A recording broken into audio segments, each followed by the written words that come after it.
সুপ্রিয় চাকরি প্রত্যাশী ভাই বোনেরা, আসসালামু আলাইকুম।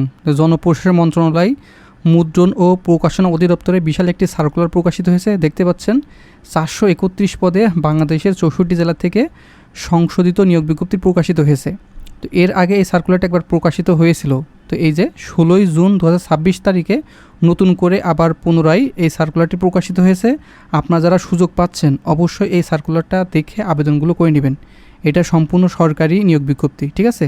এখানে মুদ্রণ ও প্রকাশনা অধিদপ্তর নিয়োগ বিজ্ঞপ্তি 2026, এটি এই মাসের যে জুন মাসের 16 জুন 2026 তারিখে প্রকাশিত হয়েছে। মোট 431 পদে বাংলাদেশের 64 জেলা থেকে শুধুমাত্র যারা অষ্টম শ্রেণী SSC intermediate honours masters complete করেছেন সকলে আবেদন করতে পারবেন। 64 জেলা থেকে নারী পুরুষ সকলে।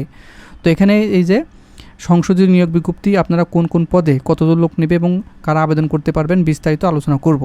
আলোচনা করার পূর্বে আপনাদের কাছে ছোট্ট একটি রিকোয়েস্ট থাকবে, আপনারা যারা আমাদের অল নিউজ অনলাইন বিডি যে ভেরিফাইড ইউটিউব চ্যানেল, এটিতে অবশ্যই যারা নতুন দর্শক আছেন অবশ্যই চ্যানেলটিকে সাবস্ক্রাইব করে দিবেন। সাবস্ক্রাইব লেখা একটা বাটন আছে, এখানে ক্লিক করে সাবস্ক্রাইব করে দিবেন এবং পাশে থাকা বেল ঘন্টা অল করে দিবেন। তাহলে আমরা যখনই সরকারি নিয়োগ বিজ্ঞপ্তি আমাদের এই ইউটিউব চ্যানেলে প্রকাশ করব সবার আগে আপনার ফোনে নোটিশ চলে যাবে এবং সবার আগে দেখে আবেদনগুলো কমপ্লিট করে নিতে পারবেন। তো চলুন যে সার্কুলার সেই বিষয়ে আলোচনা করি। প্রথমে এই সার্কুলার বিষয়ে আলোচনা করি, তারপরে পদ বিষয়ে আলোচনা করব, কারণ এটা অবশ্যই আপনাদের জানা উচিত।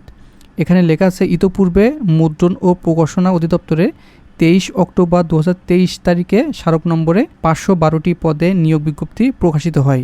তার মধ্যে রিট পিটিশনের নম্বর এখানে দেওয়া আছে, 2টা রিট পিটিশন হয়। এর জন্য আপনার 61 এবং 14টি পদসহ মোট 75টি পদ ফাঁকা রেখে অবশিষ্ট পদসমূহের মধ্যে রাজস্ব খাতভুক্ত নিম্নমূল্যিত শূন্য পদসমূহে সরাসরি নিয়োগের জন্য পদের পাশে বর্ণিত শর্ত সাপেক্ষে প্রকৃত যোগ্যতা সম্পন্ন বাংলাদেশের স্থায়ী নাগরিকদের নিকট হতে অনলাইনে দরখাস্ত আহ্বান করা যাচ্ছে। আর এখানে যারা ইতোপূর্বে 23 অক্টোবর 2023 সালের আপনারা যারা আবেদন করেছেন তাদের আবেদন বহাল থাকবে, যে লেখা আছে আবেদন বহাল থাকবে, নতুন করে আবেদন করার কোনো দরকার নাই। আর যারা এখনও আবেদন করেননি, নতুন করে আমার ভিডিওটি পেয়ে আবেদন করতে চাচ্ছেন, আপনারা দ্রুত সহকারে আবেদন করে নেবেন। প্রথম দিকে আবেদন করাই বেটার হবে, ঠিক আছে। তো চলুন আমরা এই যে 431 পদে কতজন লোক নেবে সেটি আমি দেখাই দিব। আর সবচেয়ে মজাদার বিষয়, আপনারা যারা এখানে কারিগরি পদ থেকে পাশ করেছেন বা কারিগরি থেকে পাশ করেছেন তারা এখানে বিশাল একটি সুযোগ পাবেন। আর যারা জেনারেল থেকে পাশ করেছেন তারাও এখানে সুযোগ পাবেন। তো আমি এই সার্কুলার শেষের দিক থেকে উপর পর্যায়ে আলোচনা করব, ভিডিওটি একটু ধৈর্য সহকারে দেখবেন। এখানে লেখা আছে সর্বমোট 431 জন লোক নেবে, ঠিক আছে। এখানে এই যে সর্বশেষ 21 নম্বর আছে, কাউন্টার 2 পদে অষ্টম শ্রেণী পাশ করলে আবেদন করতে পারবেন। তারপরে বাইন্ডার, এখানে 162 জন লোক নেবে। কোনো অনুমোদিত শিক্ষা বোর্ড হইতে মাধ্যমিক বা সমান পরীক্ষা উত্তীর্ণ হতে হবে, যোগ্যতা পরীক্ষা উত্তীর্ণ হতে হবে, ঠিক আছে। মানে আপনার পরীক্ষায় পাশ করা লাগবে, তারপরে আপনারা এই চাকরিটি পাবেন, ঠিক আছে। বাইন্ডার এখানে 162 জন লোক নেবে। এটা কিন্তু আপনারা যারা কারিগরি থেকে পাশ করেছেন তারা আবেদন করতে পারবেন। তারপরে ইলেকট্রিশিয়ান নেবে 1 জন, কোনো অনুমোদিত শিক্ষা বোর্ড হইতে মাধ্যমিক বা সমান পরীক্ষা উত্তীর্ণ আবেদন করতে পারবেন। তারপরে মেকানিক নেবে 1 পদে, অনুমোদিত আপনার প্রতিষ্ঠান থেকে সনদ থাকতে হবে। তারপরে সহকারী চেকার নেবে 6 জন, অনুমোদিত শিক্ষা বোর্ড হইতে উচ্চ মাধ্যমিক বা সমান পরীক্ষা উত্তীর্ণ হতে হবে। তারপরে কপি হোল্ডার নেবে 25 পদে, কোনো অনুমোদিত শিক্ষা বোর্ড হইতে উচ্চ মাধ্যমিক বা সমান পরীক্ষা উত্তীর্ণ হলে আবেদন করতে পারবেন। এইগুলো কিন্তু কারিগরি পদসমূহ যেগুলো বলে দিলাম, এই যে উপর থেকে আপনারা যারা এই যে কপি হোল্ডার 25 জন, সহকারী চেকার নেবে 6 জন, তারপরে মেকানিক নেবে 1 পদে, তারপরে ইলেকট্রিশিয়ান নেবে 1 জন, তারপরে বাইন্ডার নেবে 162 জন, তারপরে কাউন্টার নেবে 2 পদে। মোট এখানে 197 জন লোক নেবে আপনারা কারিগরি থেকে যারা পাশ করেছেন তারা। আর যারা জেনারেল থেকে পাশ করেছেন তারা আবেদন করতে পারবেন। 234 জন লোক নেবে এই পদে, উপরেরগুলো, ঠিক আছে। আমি এখন যেগুলো দেখাচ্ছি আপনারা বাংলাদেশের সকল বিভাগ থেকে যারা পাশ করেছেন, যেটা অষ্টম শ্রেণী এসএসসি আপনারা মাদ্রাসা থেকে পাশ করলে আবেদন করতে পারবেন, ঠিক আছে। কারিগরি থেকেও পাশ করলে এখানে আবেদন করতে পারবেন। এখানে পরিচ্ছন্নতা কর্মী নেবে 1 পদে, অষ্টম শ্রেণী পাশ করলে আবেদন করতে পারবেন। বাংলাদেশের 64 জেলা থেকে নারী পুরুষ উভয় আবেদন করার সুযোগ থাকছে এখানে। তারপরে পোর্টার নিবে 87 জন, শুধুমাত্র অষ্টম শ্রেণী পাশ করলে আবেদন করতে পারবেন। আপনি যে কোনো জেলা থেকে এবং যে কোনো গ্রাম বা উপজেলা থেকে আপনি আবেদন করতে পারবেন। এটা কিন্তু সম্পূর্ণ সরকারি নিয়োগ বিজ্ঞপ্তি, ঠিক আছে। এই যে পোর্টার 87 পদ, আপনার সকলে কিন্তু আবেদন করবেন এটাই। তারপর নিরাপত্তা প্রহরী নিবে 3 পদে, অষ্টম শ্রেণী পাস। তারপরে অফিস সহায়ক নিবে 32 জন, এখানে কিন্তু এসএসসি পাস। আপনি যে কোনো শাখা থেকে এসএসসি পাস করলে আবেদন করতে পারবেন, সেটি আর্টস, কমার্স, সায়েন্স, ভোকেশনাল, মাদ্রাসা অথবা কারিগরি থেকে, ঠিক আছে। তাহলে পানি পাম্প চালক অথবা পাম্প চালক নিবে 3 পদে, অষ্টম শ্রেণী পাশ করলে আবেদন করতে পারবেন। তারপরে সেলম্যান নিবে 1 জন, কোনো অনুমোদিত বোর্ড হইতে উচ্চ মাধ্যমিক মানে ইন্টারমিডিয়েট পাস হতে হবে। তারপরে সহকারী স্টোর কিপার নিবে 10 পদে। তারপরে হিসাব সহকারী নিবে 31 জন, কোনো অনুমোদিত শিক্ষা বোর্ড হইতে বাণিজ্য বিভাগে উচ্চ মাধ্যমিক সার্টিফিকেট থাকলে আবেদন করতে পারবেন। তারপরে অফিস সহকারী কাম কম্পিউটার মুদ্রাক্ষরিক নিয়ে 54 পদে আবেদন করতে পারবেন। তারপরে গাড়ি চালক নিবে 4 জন, অষ্টম শ্রেণী পাস। সহকারী লাইব্রেরিয়ান নিবে 1 পদে। তারপরে লাইব্রেরিয়ান নিবে 1 জন। তারপরে হচ্ছে 60 মুদ্রাক্ষর কাম কম্পিউটার এখানে 3 পদে আবেদন করতে পারবেন। তারপরে 60 লিপিকার কাম কম্পিউটার অপারেটর 2 পদে আবেদন করতে পারবেন। তারপর কম্পিউটার অপারেটর এখানে 1 জন লোক নেবে। তো এই পদগুলোতে সবচেয়ে বেশি আবেদন করবেন আপনি, যেগুলো বলে দিচ্ছি এগুলোতে আপনার অবশ্যই আবেদন করে নেবেন। এই যে অফিস সহায়ক 32 জন লোক আছে, বাংলাদেশের 64 জেলা থেকে নারী পুরুষ উভয় আবেদন করতে পারবেন, শুধুমাত্র এসএসসি পাস করলে আবেদন করা যাবে। এই 32 পদে আবেদন করবেন। আর যারা নিরাপত্তা প্রহরীতে আবেদন করতে চান অষ্টম শ্রেণী, এই যে 3 পদে আবেদন করে নেবেন।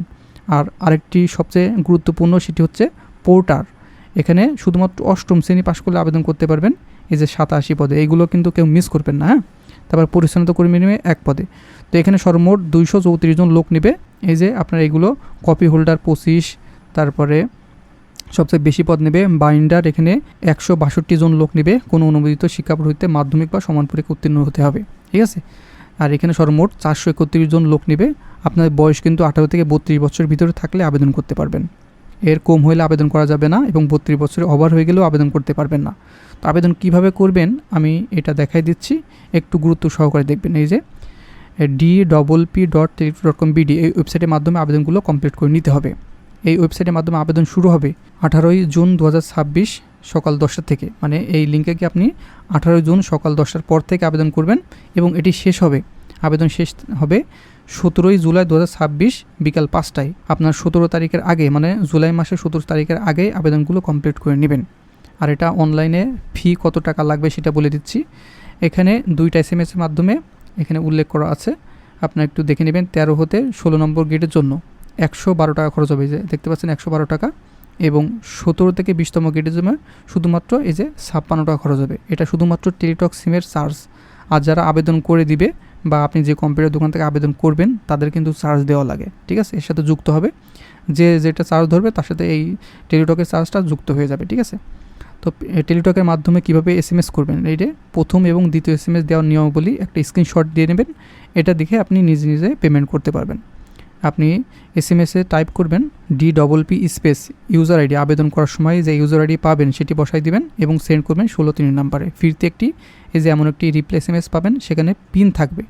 পিন দেওয়ার পরে, মানে পিনটি পাওয়ার পরে দ্বিতীয় SMS আপনার দিতে হবে DPP স্পেস ইয়েস স্পেস, যে পিনটি পাবেন প্রথম SMS সেটি বসাই দেবেন এবং সেন্ড করবেন 16 নাম্বারে। তারপরে আপনার একটি congratulation applicant name payment complete successfully for, যে পদে আবেদন করবেন সেটির ইউজার আইডি এবং পাসওয়ার্ড পাবেন। তো এটা কিন্তু অনেকেই পান না, ইউজার আইডি পাসওয়ার্ড পান না, সেক্ষেত্রে কিন্তু আপনার আবেদনটি কমপ্লিট হবে না। আপনি যার কাছ থেকে বা যে কোনো কম্পিউটার দোকান থেকে আবেদন করলে অবশ্যই তার কাছ থেকে ইউজার আইডি এবং পাসওয়ার্ড না পাওয়া পর্যন্ত আপনার আবেদনটি কমপ্লিট হবে না। শুধুমাত্র অনলাইনে সাবমিট করলে কিন্তু আবেদন হবে না, মানে কমপ্লিট হবে না। আপনার এখানে পেমেন্ট করতে হবে এবং সাথে অবশ্যই আপনার ফোনে ইউজার আইডি পাসওয়ার্ড আসতে হবে, তাহলে বুঝবেন যে আপনার আবেদনটি সম্পূর্ণ হয়েছে। তো এই পদগুলোর জন্য আমাদের একটি সাজেশন তৈরি করা আছে, এই যে মুদ্রণ ও প্রকাশন অধিদপ্তরের জন্য। এগুলো বাংলা, ইংরেজি, গণিত এবং সাধারণ জ্ঞান MCQ লিখিত পরীক্ষার জন্য, হ্যাঁ। এটা আপনারা কালেকশন করতে চাইলে উপরে যে হোয়াটসঅ্যাপ নাম্বার আছে এখানে যোগাযোগ করে এটি কালেকশন করে নেবেন, ঠিক আছে। তো আর এই সার্কুলার বিষয়ে আর যদি কোনো তথ্য জানার থাকে আপনি এই ভিডিও কমেন্ট বক্স আছে সেটি লিখে দেবেন, আমি পরবর্তীতে আপনাদের কমেন্টে রিপ্লাই দেওয়ার চেষ্টা করব। এটা কিন্তু মুদ্রণ ও প্রকাশনা অধিদপ্তর নিয়োগ বিজ্ঞপ্তি 2026 আপডেট এবং নতুন সার্কুলার, যে জুন মাসে চলমান, যে এই 16 জুন কিন্তু প্রকাশিত হয়েছে, ঠিক আছে। আর আবেদন বিষয়ে আমি একটি ভিডিও দেবো, সেটি দেখলে আপনি কীভাবে নিজে নিজে আবেদন করবেন সেটি আপনি দেখে নিতে পারবেন। আর আপনারা যারা আমাদের এই ইউটিউব চ্যানেলে এখনও সাবস্ক্রাইব করেননি অবশ্যই চ্যানেলটিকে সাবস্ক্রাইব করে দেবেন এবং পাশে থাকা বেল বাটনটি অল করে দেবেন। তো ভালো থাকবেন, সুস্থ থাকবেন, দেখা হবে নেক্সট আকর্ষণীয় জব সার্কুলার এবং শিক্ষামূলক তথ্য নিয়ে।